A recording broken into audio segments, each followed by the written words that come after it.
사사기를 결정한 것은 두 가지 이유 때문입니다. 첫 번째는 구약과 신약을 골고루 섭취해야만 됩니다.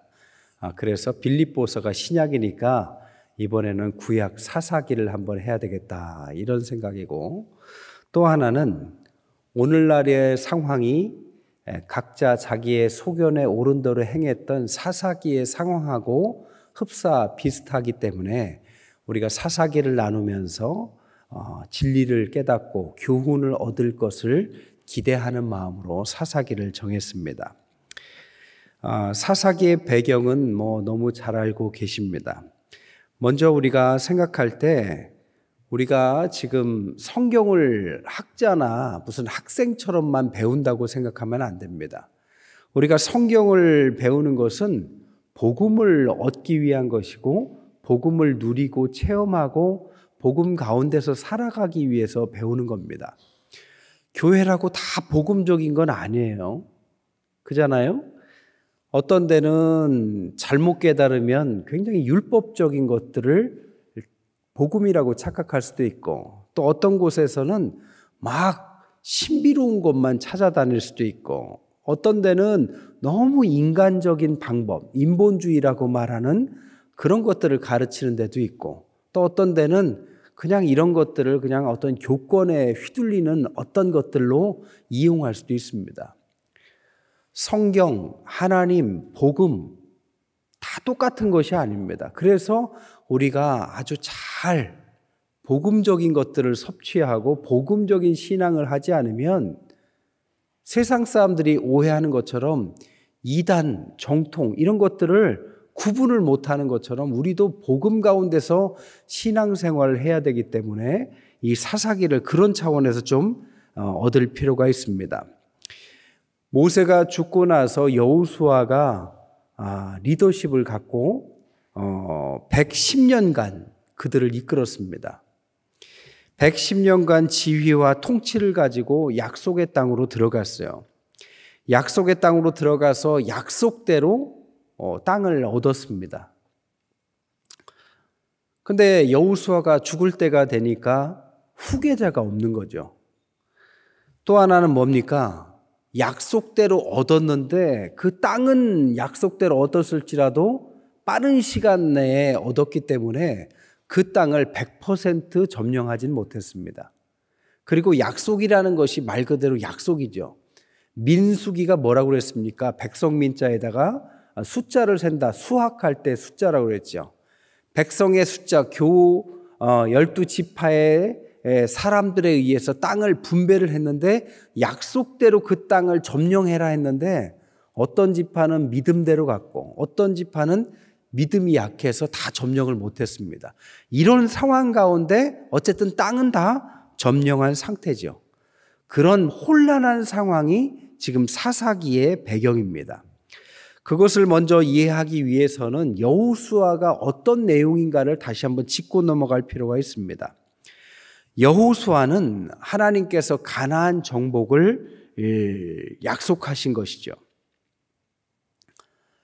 여러분, 모세가 훌륭해서 출애굽한 것이 아닙니다. 여호수아가 능력이 뛰어나서 가나안을 정복한 것이 아닙니다. 하나님의 약속이 있었고 약속을 실행자로서 모세와 여호수아가 있었던 것처럼 먼저 여호수아와 모세의 역할이 그 일을 믿음 가운데서 해냈다라는 것이 중요합니다.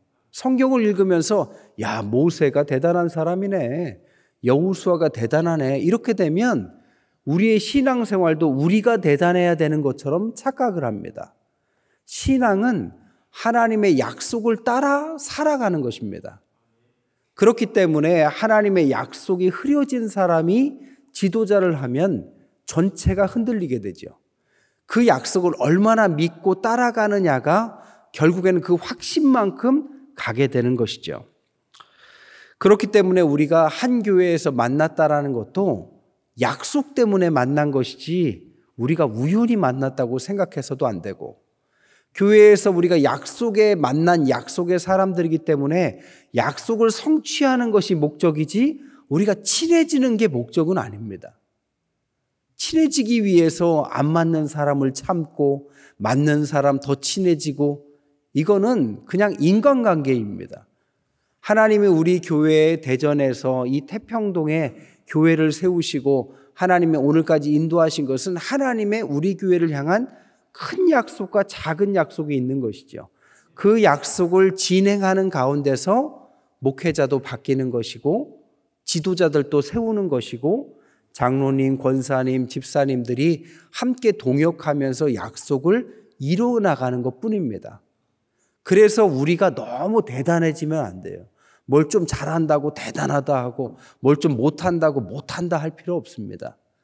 약속을 우리가 얼마나 선명하게 따라가느냐가 중요한 것이죠. 그런 차원에서 여호수아는 아주 모든 것을 잘했습니다. 그들이 붙잡았던 약속은 우리가 붙잡을 약속과 똑같합니다. 마태복음 24장 14절에 땅 끝까지 복음이 전해져야 세상의 끝이 오리라 했고, 마태복음 28장 16절에 20절에는 가서 땅 끝까지 제자를 삼아서 가르쳐서 지키라고 그랬고, 사도행전 1장 8절에는 땅 끝까지 증인이 되라고 그랬고, 마태복음 24장 35절에는 세상은 없어지더라도 하나님의 약속은 남는다고 분명히 말씀하셨습니다. 그래서 우리는 그 약속의 추종자고 약속의 신뢰자고 약속에 따라가는 사람들입니다. 그래서 복음을 준비해서 우리의 지역과 세계에 이 약속을 실행하는 사람으로서의 여호수아, 그리고 오늘날 우리가 있는 거죠.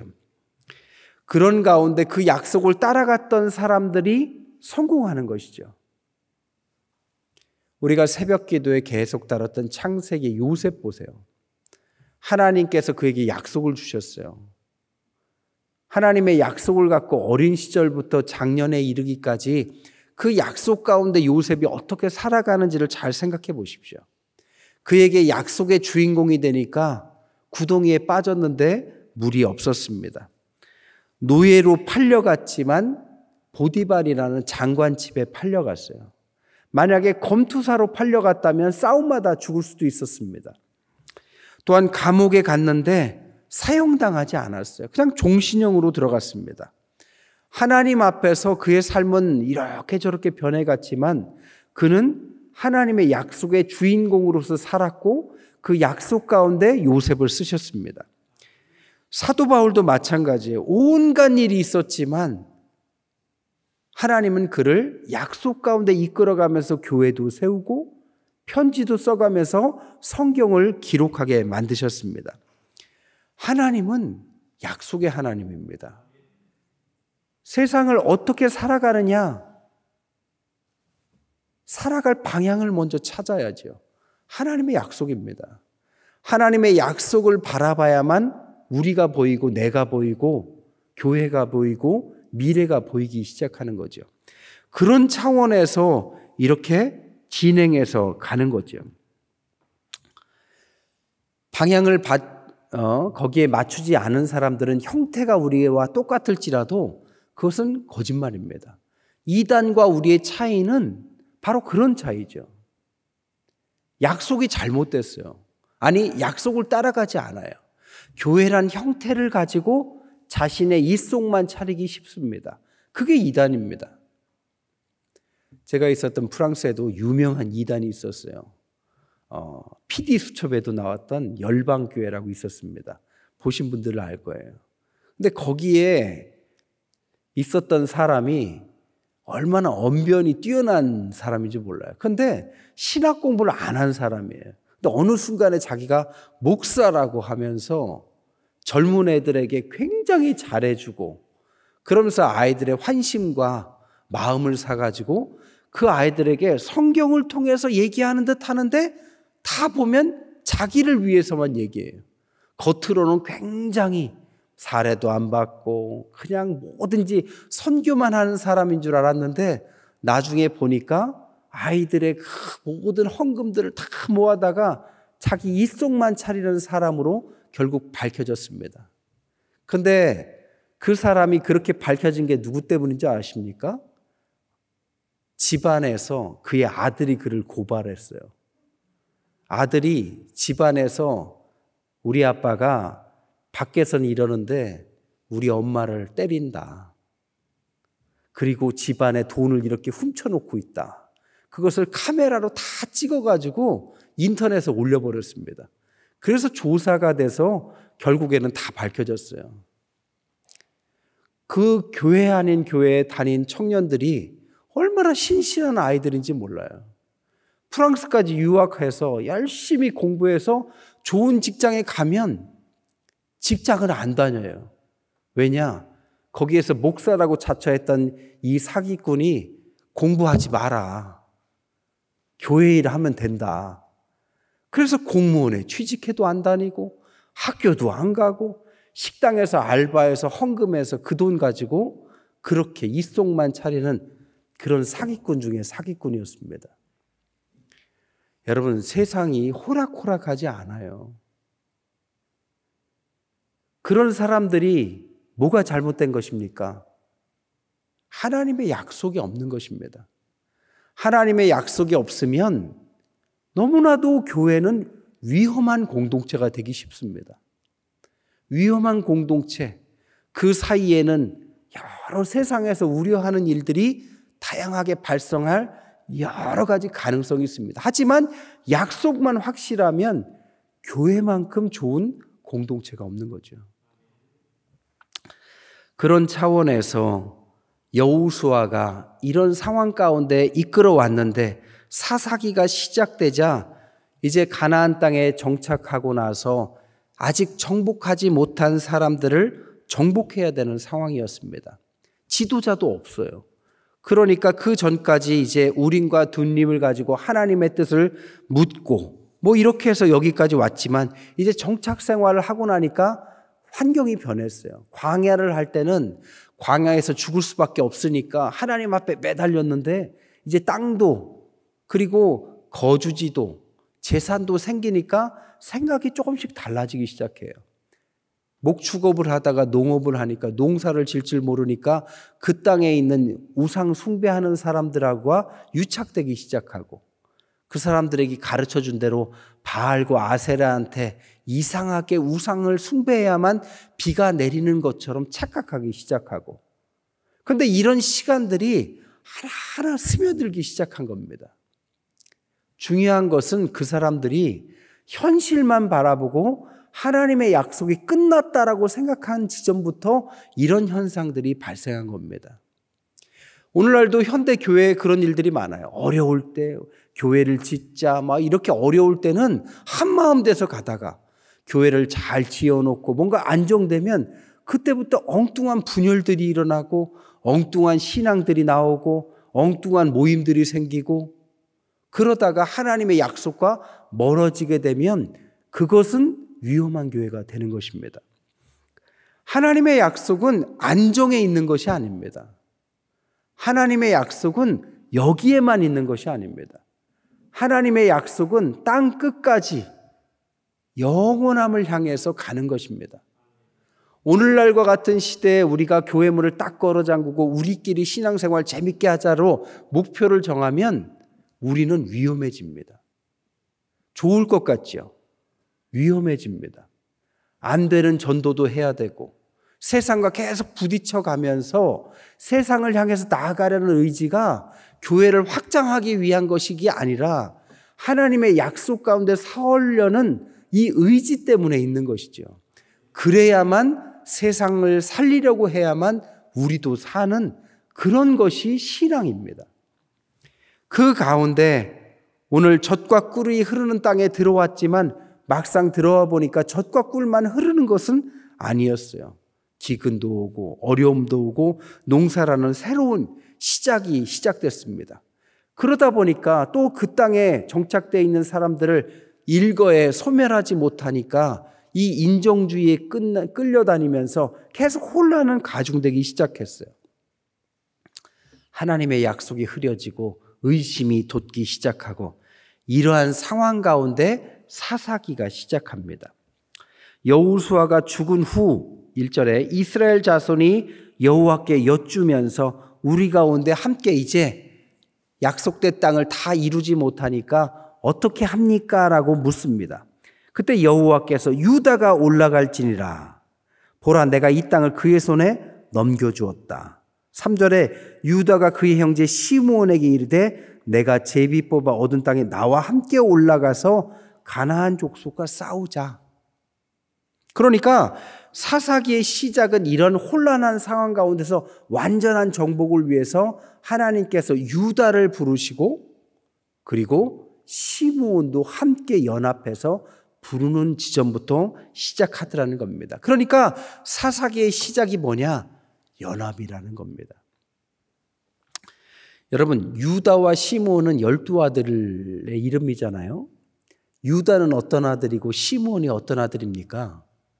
유다는 몇 번째 아들입니까? 네 번째 아들이죠. 시므온은요? 두 번째 아들이죠. 두 번째 아들이었는데 시므온과 레위는 혈기를 부려서 장자권이 유다에게로 넘어가서 하나님께서 유다를 영적인 지도자, 거기에서 다윗과 메시아가 나오는 그 약속의 장자로 삼았습니다. 실제적으로 유다는 가장 큰 축복을 받았고 유다와 요셉은 지난번에 설교했듯이 5절이나 해당하는 축복을 주었어요. 땅도 남유다라고 이름 지을 만큼 가장 큰 땅과 축복을 받은 최대 지파입니다. 근데 시므온은 반대예요. 그렇게 혈기를 부려서 장자권을 잃을 뿐만 아니라 땅도 제대로 못 받았습니다. 그래서 유다 지파의 일부를 기업으로 받아요. 그리고 숫자도 거의 미미하고 뒤에 가서 민수기 26장에 가보면 인구도 2만 2천 명밖에 되지 않다가 나중엔 그나마도 사라져 버립니다. 그러니까 지금 첫 시작이 뭐냐? 연합을 시켰는데 가장 큰 지파와 가장 작은 지파의 연합으로 시작을 하더라 이것입니다. 하나님의 약속을 따라갈 때 연합을 시키면 좀 비슷한 사람, 믿음도 비슷하고 집안 사는 것도 비슷하고 이러면 참 연합하기 쉽잖아요. 말도 잘 통하고. 그런데 사사기의 시작은 연합을 시작하는데 전혀 다른 사람들이 연합을 하는 것으로 시작하는 것이 관건입니다. 교회와 하나님의 약속은 전혀 다른 배경의 사람들이 한 몸 돼서 가는 것입니다. 그래서 우리가 인간적인 생각을 가지고 신앙생활을 하면 안 맞는 것이 많은 거예요. 많이 배운 사람이 못 배운 사람하고 한 목장이 될 수도 있어요. 많이 가진 사람이 정말 살기 힘든 사람하고도 한 목장이 될 수 있습니다. 전혀 다른 배경의 사람들이지만 같은 건 뭐라고요? 하나님의 약속 하나뿐입니다. 근데 하나님은 그것을 원하신다라는 거예요. 여러분, 한국 사람들이 세상에서 제일 잘하는 것이 뭔지 아세요? 열심. 세계 어떤 사람들보다도 한국 사람들은 최고로 열심히 살아요. 제가 세상을 다 돌아다녀 봐도 한국 사람만큼 부지런한 사람들이 없어요. 너무너무 부지런해요. 너무너무 똑똑해요. 너무너무 열심히 써요. 이게 그래서 오늘날의 한국을 만들었어요. 근데 한국 사람이 제일 못하는 게 뭐라고요? 연합. 이것이 오늘날, 옛날에도 이것이 문제였고 오늘날도 이것이 문제였죠. 우리는 살아나자 해서 경쟁 시스템을 어려서부터 배웠습니다. 다 죽어가는 나라가 그냥 번쩍 일어날 때까지 얼마나 우리가 열심히 살았어요. 그러다 보니까 그냥 열심히만 살 줄만 알지 함께하는 걸 잘 못해요. 함께하는 걸 못하면 큰 걸 못해요. 그리고 우리끼리 싸우게 돼요. 미국에서도 제일 먼저 간 사람들이 세탁소들을 많이 했어요. 아침부터 저녁까지 열심히 해서 세탁소 어떤 건물의 한 층을 다 이렇게 임대를 해요. 근데 옆에 세탁소가 또 들어오면 둘이 경쟁을 해요. 그러다가 소진합니다.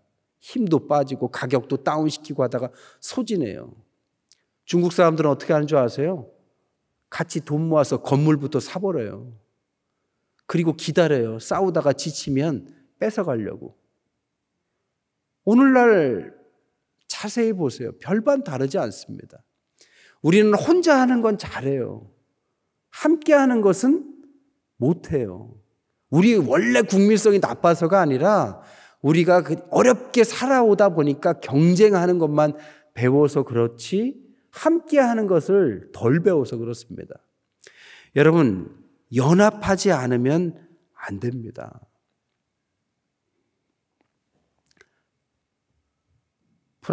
제가 프랑스 얘기들 많이 해서 죄송해요. 여러분, 프랑스 자주 못 가시니까 이런 얘기 재밌잖아요. 그죠? 예. 프랑스에 가면 한국 사람들이 관광 오면 꼭 가는 약국이 있어요.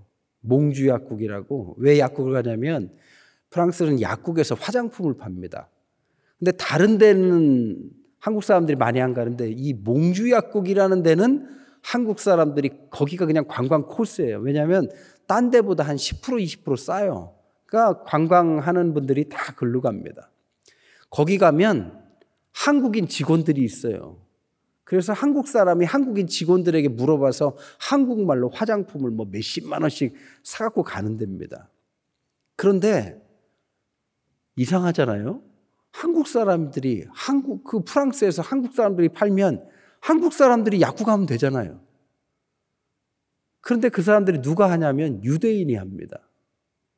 그래서 한국 사람들이 그것을 좀 그런 비슷하게 하려고 하면 그게 잘 안 돼요. 왜 안 되냐 하고 물어봤더니 유대인들은 거시적으로 연합을 한대요. 그래서 서로 간에 도와주고 연합하고 해서 가격을 다운시키는 유통마진을 최소화시킨다고 합니다. 그러니까 가격을 다운시킬 수 있죠. 근데 한국인들은 그런 것들을 잘 못한대요. 그래서 결국에는 유대인들 좋은 일만 계속 시키고 있습니다.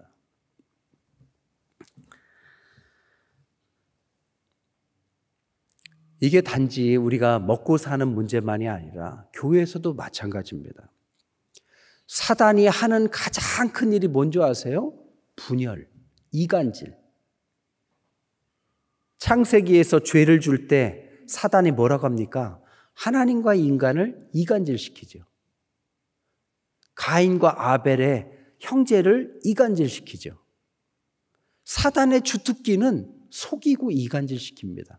하나가 되는 것을 방해해요. 그래서 하나 되시는 하나님께서 삼위일체 성부, 성자, 성령 하나님이 하나 되셔서 함께 우리를 구원하셨듯이 교회는 이 삼위일체 하나님의 원리대로 우리가 하나 되는 것이 교회적인 신앙적인 가장 중요한 덕목인 것입니다. 하나 되기가 쉽지 않습니다. 하나 되려면 양보해야 돼요. 하나 되려면 희생해야 돼요. 하나 되려면 조금 남을 배려해야 돼요. 어떤 군대에서요, 같이 훈련을 막 했습니다. 유격 훈련도 하고 막 했어요. 그리고 나서 그 지휘관이 수통에 물 한 통만 딱 던져주고 열 몇 명이 있는데 먹으라고 했대요. 근데 수통에 물이 한두 사람 먹으면 다 먹을 정도밖에 안 돼요. 근데 열댓 명을 돌렸는데 지휘관이 마지막에 딱 보니까 수통의 물이 거의 그대로 있더래요. 왜 그랬을까요? 내가 많이 먹으면 뒷사람 못 먹을까 봐 조금 먹고 넘기고 조금 먹고 넘기고. 연합은 그런 마음이 있어야만 가능한 것입니다. 많이 배웠다고 잘난 척하면 안 됩니다. 많이 가졌다고 아주 쉽게 얘기하면 안 됩니다. 우리가 조금 뭐가 잘 된다고 막 그러잖아요. 그러면 안 되는 사람도 있잖아요. 여러분, 여러 사람 있는데 성숙함을 보여줘야 돼요. 내가 잘 될 때는 하나님께 감사하시고 안 될 때는 기도하시고 그리고 내가 뭔가 형통할 때는 안 되는 사람이 혹시 없나 막 자랑부터 하지 말고 뭔가 좀 돌아볼 수 있는 그런 것들이 인격입니다. 사사기는 그렇게 가르치고 있다는 겁니다. 여러분, 복음 때문에 하나 되는 것이지 우리가 성인군자 되려고 하나 되는 것이 아닙니다. 복음을 전하기 위해서 우리는 아주 멀리 가야 됩니다. 많은 일을 해야 됩니다. 그거의 시작은 하나됨입니다. 연합입니다. 연합하는 마음이 있는 교회는 하나님 앞에서 많은 일을 맡기십니다. 연합하는 목장은 하나님께서 부흥을 주십니다. 연합하는 어떤 사역단체, 찬양대 어디는 하나님께서 축복을 줘요. 하지만 그 반대로 가면 사단이 역사하기 시작하고 조그만 것지만 분열을 주기 시작하고 서로 간에 경쟁하기 시작하고. 우리가 오후 예배 끝나고 나서 족구하는데 여러분 너무 승패에 연연하지 마세요. 그거 뭐 큰 돈 뭐 걸고 하는 것도 아니잖아요. 여러분 그냥 즐겁게 하는 거예요. 운동도 하려고. 그렇다고 막 져줄 필요는 없습니다. 이왕 하는 것도 열심히 해야죠. 선의를 가지고 연합하고 하나 되고 함께 작품을 만들어가는 것이 중요한 것이지 혼자 팍 튀어나오면 안 되는 것입니다. 말씀을 정리하겠습니다. 하나님께 우리는 하나의 교회로 부름받았습니다. 너무 귀한 가족이고 식구고 한 몸입니다. 하나로 부름받아서 오늘 사사기의 첫 말씀처럼 전혀 끝과 끝 전혀 다른 지파를 하나님은 연합해서 나아가라. 결국엔 그 연합의 결과가 승리였습니다. 우리 교회가 이제 앞으로 하나님께서 주시는 많은 부흥과 그 열매 가운데 더 연합하고 천국을 이루어 가시는 하나님 놀라운 교회 되시기를 주님의 이름으로 간절히 축원드립니다.